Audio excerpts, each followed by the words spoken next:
অনেকদিন জল্পনা কল্পনার পর মধ্যপ্রাচ্যে এবার সত্যিই বেজে উঠেছে যুদ্ধের ঢাক। ইরানে হামলার নির্দেশ দিয়ে যুক্তরাষ্ট্রের প্রেসিডেন্ট ডোনাল্ড ট্রাম্প নতুন বিতর্কের জন্ম দিয়েছেন। বিশ্লেষকদের মতে এই সংঘাত যুক্তরাষ্ট্রের চেয়ে বেশি লাভবান করছে ইসরায়েল ও তার প্রধানমন্ত্রীকে। প্রশ্ন উঠছে, এটি কি আসলে নেতানিয়াহুর যুদ্ধ? গত মে মাসে মধ্যপ্রাচ্য সফরে ট্রাম্প বলেছিলেন যুক্তরাষ্ট্র আর অঞ্চল পুনর্গঠন বা শাসন ব্যবস্থা বদলের নীতি নেবে না। তিনি আগের হস্তক্ষেপবাদী নীতির সমালোচনা করেন, কিন্তু এক বছরের মধ্যেই ইরানে সর্বাত্মক হামলার নির্দেশ দেন, যার ঘোষিত লক্ষ্য ছিল দেশটিতে স্বাধীনতা আনা। সমালোচকেরা বলছেন এই অবস্থান ট্রাম্পের ঘোষিত নীতির সঙ্গে সাংঘর্ষিক। তিনি দীর্ঘদিন সাবেক প্রেসিডেন্ট জর্জ ডব্লিউ বুশের ইরাক যুদ্ধের সমালোচনা করেছেন, অথচ এখন একই কাজ করছেন। এতে তার রাজনৈতিক প্রতিশ্রুতি প্রশ্নের মুখে পড়েছে। ওয়াশিংটনের সেন্টার ফর ইন্টারন্যাশনাল পলিসির জ্যেষ্ঠ ফেলো নেগার মুরজাভি বলেন, এটি যুক্তরাষ্ট্রের পছন্দের যুদ্ধ, যেখানে ইসরায়েলের চাপ স্পষ্ট। তার ভাষায় 2 দশক ধরে ইসরায়েল যুক্তরাষ্ট্রকে ইরানে হামলার জন্য তাগিদ দিয়ে এসেছে। এবার তারা সেই লক্ষ্য পূরণ করেছে। ইসরায়েলের প্রধানমন্ত্রী বেনিয়ামিন নেতানিয়াহু বহু বছর ধরে দাবি করে আসছেন ইরান পারমাণবিক অস্ত্র তৈরির দ্বারপ্রান্তে, তবে তেহরান বরাবরই তা অস্বীকার করেছে। এমনকি ট্রাম্প প্রশাসনের কর্মকর্তারাও বলেছেন ইরানে অস্ত্র তৈরির প্রমাণ নেই। গত বছরের 12 দিনের যুদ্ধে যুক্তরাষ্ট্র ইরানের প্রধান ইউরেনিয়াম সমৃদ্ধকরণ স্থাপনায় বোমা হামলা চালায়। ট্রাম্প দাবি করেন এতে ইরানের পারমাণবিক কর্মসূচি সম্পূর্ণ ধ্বংস হয়েছে। পরে নেতানিয়াহু নতুন করে ইরানের ক্ষেপণাস্ত্র সক্ষমতাকে হুমকি হিসেবে তুলে ধরেন।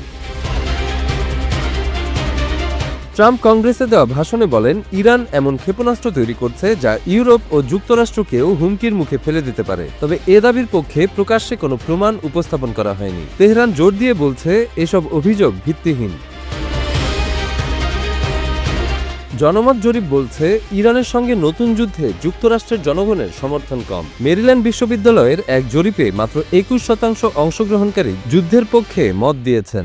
ইরাক ও আফগানিস্তান যুদ্ধের অভিজ্ঞতা এখনও জনমনে সতর্কতা তৈরি করে রেখেছে। এই মাসে ওমানের মধ্যস্থতায় যুক্তরাষ্ট্র ও ইরানের মধ্যে 3 দফা আলোচনা হয়। তেহরান জানায় তাদের পারমাণবিক কর্মসূচিতে কঠোর পরিদর্শন মানতে তারা প্রস্তুত। আলোচনার সর্বশেষ দফাকে ইতিবাচক বলেও বর্ণনা করা হয়েছিল। ন্যাশনাল ইরানিয়ান আমেরিকান কাউন্সিলের সভাপতি জামাল আবদি বলেন, আলোচনার মাঝেই যুদ্ধ শুরু হওয়া নেতানিয়াহুর জন্য সাফল্য। তার মতে শাসন পরিবর্তনের ভাষা গ্রহণ করে ট্রাম্প ইসরায়েলের এজেন্ডাকেই জোরদার করেছেন। এতে যুক্তরাষ্ট্র দীর্ঘ ও অনিশ্চিত সংঘাতে জড়াতে পারে।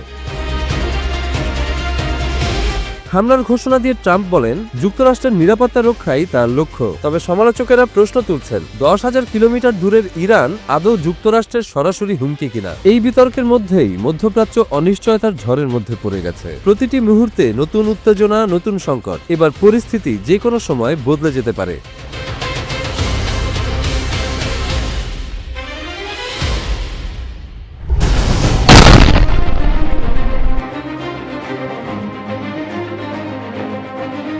মধ্যপ্রাচ্য এবার অস্থিরতা আর উত্তেজনার চরমে। উপসাগরীয় আকাশে ধোঁয়ার কুণ্ডলী ভেসে উঠছে, কাঁপছে শহর। যুক্তরাষ্ট্র ও ইসরায়েলের হামলায় ইরানের সর্বোচ্চ নেতা আয়াতুল্লাহ আলী খামেনি নিহত হওয়ার পর দ্বিতীয় দিনের মতো পাল্টা আঘাত চালিয়েছে তেহরান। আশঙ্কা বাড়ছে বড় ধরনের যুদ্ধের। রোববার সকালে সংযুক্ত আরব আমিরাতের দুবাই, বাহরাইনের রাজধানী মানামা এবং কাতারের রাজধানী দোহায় একাধিক বিস্ফোরণের শব্দ শোনা যায়। উপসাগরীয় অঞ্চলের এই শহরগুলো দীর্ঘদিন স্থিতিশীলতার প্রতীক ছিল। নতুন এই হামলা পরিস্থিতিকে আরও অনিশ্চিত করে তুলেছে।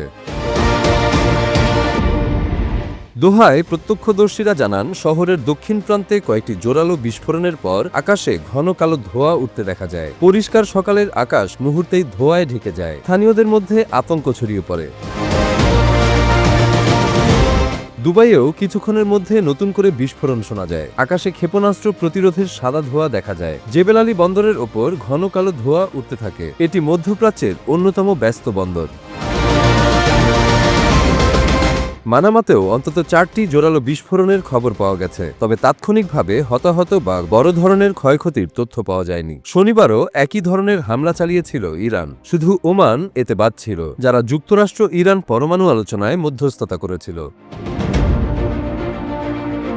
তেল ও গ্যাস সমৃদ্ধ এই আরব দেশগুলোতে হাজারো মার্কিন সেনা অবস্থান করছে। শনিবার সংযুক্ত আরব আমিরাতে 137টি ক্ষেপণাস্ত্র ও 209টি ড্রোন ছড়ে ইরান। আগুন ও ধোঁয়া পৌঁছে যায় পাম জুমেইরা ও বুর্জ আল আরবের মতো স্থাপনার কাছে। আবুধাবি বিমানবন্দরে একটি ঘটনায় অন্তত একজন নিহত ও 7 জন আহত হন। দুবাই আন্তর্জাতিক বিমানবন্দর এবং কুয়েতের বিমানবন্দরেও হামলার প্রভাব পড়ে। কাতার জানিয়েছে তাদের লক্ষ্য করে 65টি ক্ষেপণাস্ত্র ও 12টি ড্রোন ছোড়া হয়। অধিকাংশই প্রতিহত করা হয়েছে। এতে 16 জন আহত হন।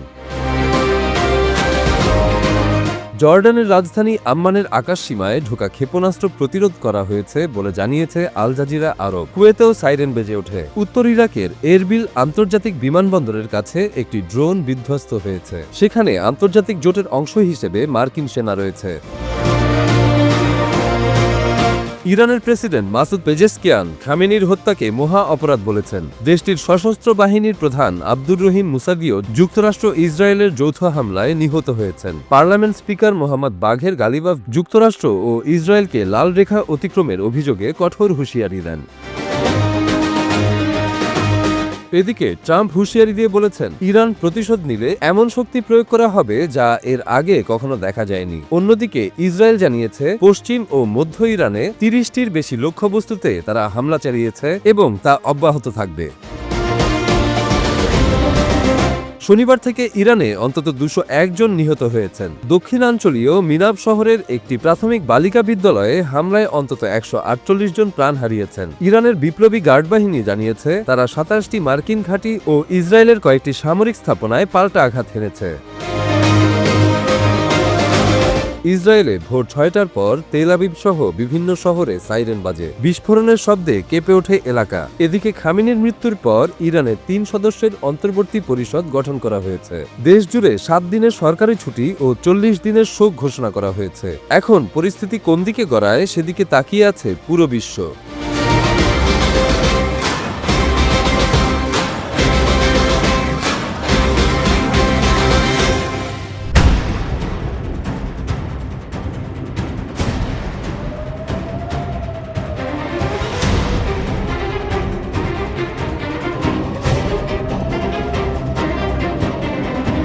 রাতের মধ্যেই ইসরায়েলকে নরক দেখাবে ইরান, এমন খবর এখন সামাজিক মাধ্যমে দ্রুত ছড়িয়ে পড়েছে। কিন্তু বাস্তবতা অনেক বেশি জটিল এবং কৌশল নির্ভর। ইরান ও ইসরায়েলের সাম্প্রতিক পাল্টাপাল্টি হামলার পর উত্তেজনা তীব্র হলেও পূর্ণমাত্রার সর্বাত্মক যুদ্ধ এখনো শুরু হয়নি।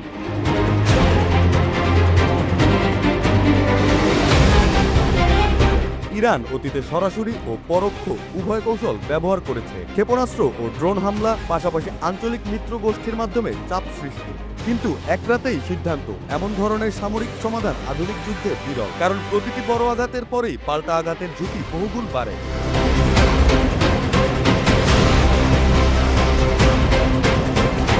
ইসরায়েলের রয়েছে উন্নত বিমান প্রতিরক্ষা ব্যবস্থা ও শক্তিশালী প্রতিরোধ ক্ষমতা, আর যুক্তরাষ্ট্র অঞ্চলে সামরিক উপস্থিতি বজায় রেখেছে। অন্যদিকে ইরান জানে সরাসরি সর্বাত্মক হামলা মানে কেবল ইসরায়েল নয়, বৃহত্তর জোটের সঙ্গে সংঘাতে জড়িয়ে পড়ার সম্ভাবনা।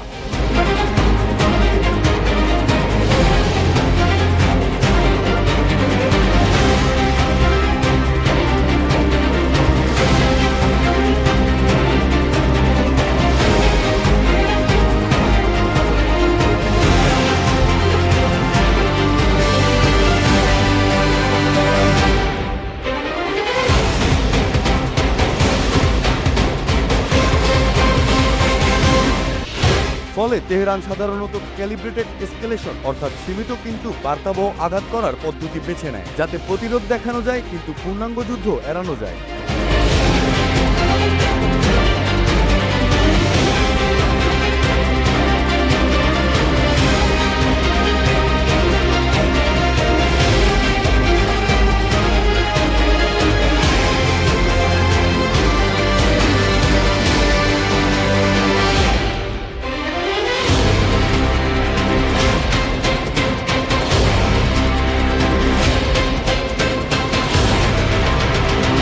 মধ্যপ্রাচ্যের বর্তমান বাস্তবতা তাই আবেগের নয়, হিসাবে উভয় পক্ষই শক্তি প্রদর্শন করছে, কিন্তু একই সঙ্গে সংঘাতকে নিয়ন্ত্রণের ভেতরে রাখার চেষ্টা করছে।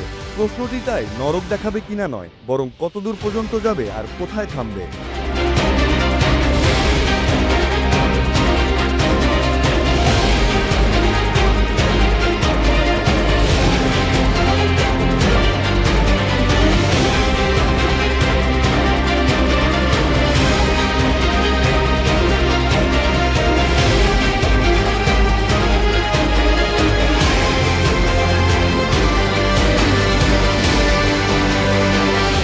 حضرت امام خامنه ای با نوشیدن شهد گوارای شهادت انا لله و انا الیه راجعون ইরানের সর্বোচ্চ নেতা খামেনিকে হত্যার খবর পেয়ে দেশটি প্রতিশোধের আগুনে জ্বলছে। তার মৃত্যুর ঘটনায় ইরান অপারেশন ট্রু প্রমিস 4 পুরোদমে শুরু করবে বলে ধারণা করছেন আন্তর্জাতিক বিশ্লেষকরা। যুক্তরাষ্ট্র ও ইসরায়েলের বর্বর হামলার জবাব হিসেবেই এই অপারেশন পরিচালিত হবে বলে ধারণা করা হচ্ছে।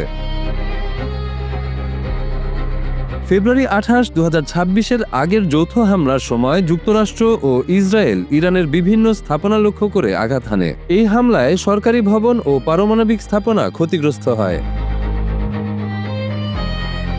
2024 সালের এপ্রিলে ট্রু প্রমিস 1-এ ইরান ইসরায়েলকে প্রায় 300 ড্রোন ও ক্ষেপণাস্ত্র ব্যবহার করে প্রথম সরাসরি আঘাত করে।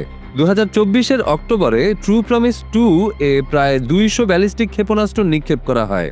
2025 সালের জুনে ট্রু প্রমিস 3-এ 12 দিনের যুদ্ধের মাধ্যমে যুক্তরাষ্ট্র ও ইসরায়েলের হামলার জবাব দেওয়া হয়। এই সিরিজের চতুর্থ ধাপ অপারেশন ট্রু প্রমিস 4 শুরু হয়ে গেছে বলে মনে করছেন অনেকে। ইরানে হামলার পর থেকে ইসরায়েলি শহর, বাহরাইন, কাতার ও সংযুক্ত আরব আমিরাতের মার্কিন ঘাঁটিগুলোকে আক্রমণের মূল লক্ষ্য বানানো হয়। উচ্চ ক্ষমতা সম্পন্ন ব্যালিস্টিক ক্ষেপণাস্ত্র ও আত্মঘাতী ড্রোন ব্যবহার করে এই অপারেশন চালানো হবে। ইরানের Islamic revolutionary guard corps IRGC জানিয়েছে অপারেশন ট্রু প্রমিস 4 হবে বহু পর্যায়ের সামরিক অভিযান, যেখানে উচ্চ ক্ষমতা সম্পন্ন ব্যালিস্টিক ক্ষেপণাস্ত্র এবং আত্মঘাতী ড্রোন ব্যবহার করা হবে। লক্ষ্যবস্তু হিসেবে থাকবে ইসরায়েলি শহর ও পশ্চিম এশিয়ায় মার্কিন ঘাঁটিগুলো। এই অভিযান কেবল প্রতিশোধ নয়, এটি ইরানের কৌশলগত সম্প্রসারণ নির্দেশ করছে। IRGC স্পষ্ট করেছে, দেশের মাটিতে আক্রমণের বিষয়ে কোনোভাবেই ছাড় দেওয়া হবে না। কোনো রেড লাইন নেই নীতির অধীনে অভিযানটি বহুপাক্ষিক আঘাতের মাধ্যমে সংঘাতের মানচিত্রই নাকি পরিবর্তন করবে। বিশ্লেষকরা বলছেন, এই অভিযান মধ্যপ্রাচ্যের ভূ রাজনৈতিক উত্তেজনা আরও বাড়াবে। বাহরাইন, কাতার, সংযুক্ত আরব আমিরাত এবং কুয়েতের সামরিক ঘাঁটিগুলোকে সরাসরি লক্ষ্য হিসেবে আক্রমণ করা হয়ে গেছে। একই সঙ্গে তেল বাজার ও আন্তর্জাতিক নিরাপত্তাতেও বড় ধরনের প্রভাব পড়ার সম্ভাবনা রয়েছে। ইতোমধ্যেই পবিত্র উমরা হজ পালন করতে যাওয়া অনেক ধর্মপ্রাণ মানুষ যুক্তরাষ্ট্র, ইসরায়েল, ইরানের ত্রিমুখী উত্তেজনার মধ্যে সৌদি আরবে আটকা পড়েছেন। ইরানের সরকারি বক্তব্য অনুযায়ী এই অভিযান দেশের সার্বভৌমত্ব রক্ষার অভিযান ও প্রতিশোধের প্রতীক। ট্রু প্রমিস সিরিজের চতুর্থ ধাপ হিসাবে এটি এখন পর্যন্ত সবচেয়ে বড় এবং বিপজ্জনক বলে বিবেচিত হচ্ছে। খামেনির মৃত্যু এবং ট্রু প্রমিস 4-এর আশঙ্কায় পরিস্থিতি ক্রমেই অস্থিতিশীল হয়ে উঠেছে। আন্তর্জাতিক মহল খুবই সতর্ক এবং প্রতিটি মুহূর্তে নতুন সংঘাতের আশঙ্কা বজায় রয়েছে। আর ট্রাম্প IRGC-কে অস্ত্র ফেলে দেওয়ার জন্য সময় বেঁধে দিয়েছেন। তার কথার অবাধ্য হলেই নাকি বরণ করতে হবে নিশ্চিত মৃত্যু।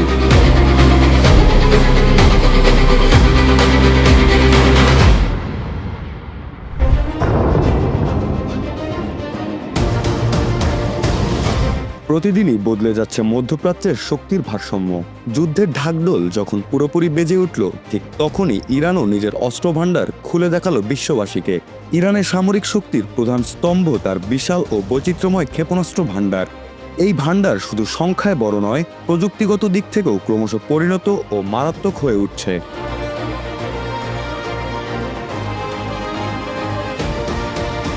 পনেরোশো থেকে 2500 কিলোমিটার দূরপাল্লার ব্যালিস্টিক ক্ষেপণাস্ত্র শাহাব 3, ইমাদ, সেজিল আর নতুন প্রজন্মের খাইবার সেকান তেহরানের শক্তির মেরুদণ্ড। বিশ্লেষকদের মতে এই সক্ষমতা ইসরায়েল থেকে শুরু করে উপসাগরীয় অঞ্চলের মার্কিন ঘাঁটিগুলো পর্যন্ত পৌঁছাতে সক্ষম। বিশেষ করে কঠিন জ্বালানি চালিত সেজিল ক্ষেপণাস্ত্র দ্রুত উৎক্ষেপণ সম্ভব। শত্রুকে প্রতিরক্ষার প্রস্তুতির সুযোগ না দিয়েই আঘাত আনার জন্য এটি একটি কার্যকর অস্ত্র হিসেবে বিবেচিত।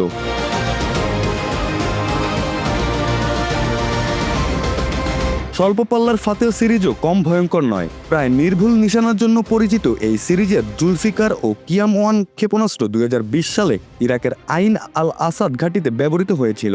সেই হামলা ছিল সরাসরি হুঁশিয়ারি, ইরান চাইলে নির্দিষ্ট সামরিক স্থাপনাকে লক্ষ্য করে আঘাত হানতে পারে। বিশ্লেষকদের ধারণা, তেহরান তাদের ক্ষেপণাস্ত্র প্রযুক্তিকে এমনভাবে সাজিয়েছে যাতে আকাশ প্রতিরক্ষা ব্যবস্থাকে ফাঁকি দিয়ে একযোগে শত শত মিসাইল ছোড়া যায়। এই স্যাচুরেশন স্ট্র্যাটেজি যে কোনো উন্নত প্রতিরক্ষা ব্যবস্থাকেও চাপে ফেলতে পারে। তবে ইরানের শক্তি কেবল ব্যালিস্টিক মিসাইলেই সীমাবদ্ধ নয়, তাদের ক্রুজ মিসাইল কর্মসূচিও সমান গুরুত্ব বহন করে। এছাড়া সুমার ও পাবে ধরনের ক্রুজ মিসাইল রাডার এরিয়াও লক্ষ্যবস্তুতে পৌঁছাতে পারে। কম উচ্চতায় দীর্ঘ পথ পাড়ি দেওয়ার ক্ষমতা এসব অস্ত্রকে করে তোলে আরও জটিল ও বিপজ্জনক। এর সঙ্গে যুক্ত হয়েছে কামিকাজি ড্রোন, স্বল্প মূল্যে উৎপাদনযোগ্য কিন্তু ঝাঁকে ঝাঁকে উৎক্ষেপণ করলে অত্যাধুনিক প্রতিরক্ষা ব্যবস্থাকেও বিপাকে ফেলে দেয়।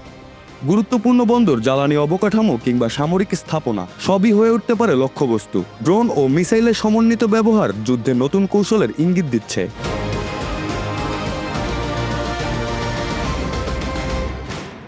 সবচেয়ে রহস্যময় অধ্যায় মিসাইল সিটি। বছরের পর বছর ধরে পাহাড়ের নিচে মাটির গভীরে তৈরি হয়েছে সুড়ঙ্গ ও ভূগর্ভস্থ ঘাঁটির নেটওয়ার্ক। এই ঘাঁটিগুলো শুধু সংরক্ষণের জন্য নয়, সেখান থেকেই সরাসরি উৎক্ষেপণের সক্ষমতা রয়েছে বলে বিভিন্ন সামরিক বিশ্লেষণে উঠে এসেছে।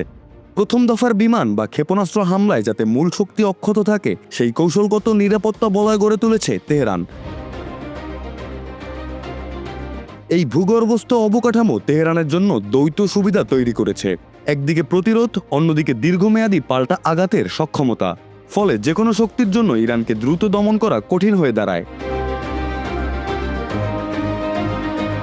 মধ্যপ্রাচ্যের নিরাপত্তা সমীকরণে তাই ইরানের ক্ষেপণাস্ত্র ভাণ্ডার কেবল সামরিক অস্ত্র নয়, রাজনৈতিক প্রভাবেরও বড় হাতিয়ার। আলোচনার টেবিলে হোক কিংবা যুদ্ধের ময়দানে, এই শক্তি তেহরানের অবস্থানকে শক্ত করে রাখে।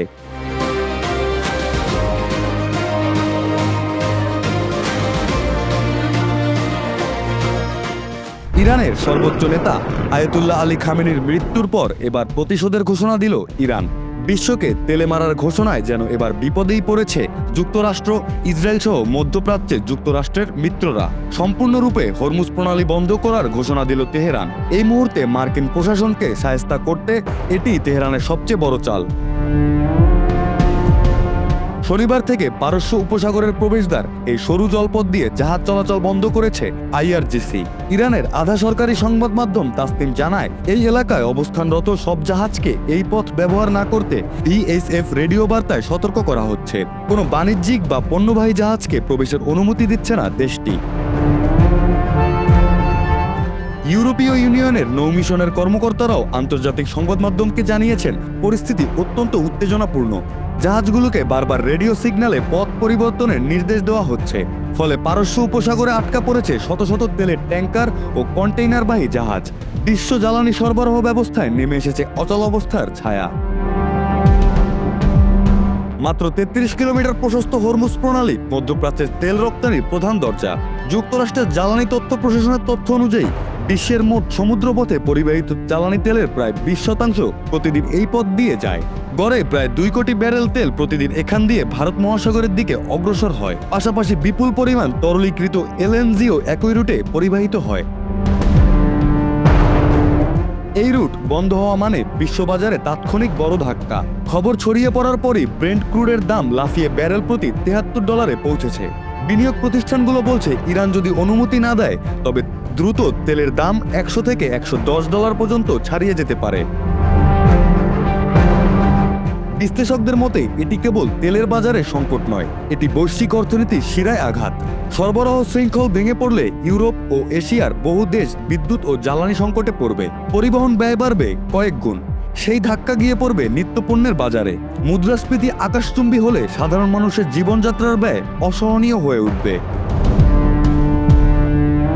ইরান বহুদিন ধরেই সতর্ক করছিল, তাদের ওপর হামলা হলে হরমুজ প্রণালী অচল করে দেওয়া হবে। সাম্প্রতিক হামলা ও শীর্ষ নেতৃত্বের মৃত্যুর খবরে সেই হুমকি বাস্তবে রূপ নিয়েছে বলেই মনে করছেন পর্যবেক্ষকরা। এটি সরাসরি সামরিক পাল্টা আঘাত নয়, বরং অর্থনৈতিক যুদ্ধের সূচনা, যার অভিঘাত বিশ্বব্যাপী। এই মুহূর্তে পারস্য উপসাগরে যুক্তরাষ্ট্রের নৌবহর অবস্থান করছে। পরিস্থিতি সামাল দিতে আন্তর্জাতিক কূটনৈতিক তৎপরতাও জোরদার হচ্ছে। কিন্তু সময় যত গড়াচ্ছে ততই বাজারে অস্থিরতা বাড়ছে। এই সরু জলপথে আটকে আছে বিশ্বের জ্বালানি স্রোত। হরমুজ প্রণালী বন্ধ থাকা মানে শুধু আঞ্চলিক উত্তেজনা নয়, এটি বিশ্ব অর্থনীতির হৃদস্পন্দনে চাপ সৃষ্টি। ইতিহাসে বহুবার উত্তেজনা দেখা গেছে, কিন্তু পূর্ণ অবরোধের আশঙ্কা সবসময় ছিল ভয়াবহ। এখন সেই আশঙ্কা বাস্তবের কাছাকাছি দাঁড়িয়ে। তেহরানের এই পদক্ষেপ কতদিন স্থায়ী হবে তা নির্ভর করছে সামরিক ও কূটনৈতিক সমীকরণের উপর। তবে একটি বিষয় স্পষ্ট, হরমুজের নীরবতা পুরো বিশ্বের জন্য অশনি সংকেত।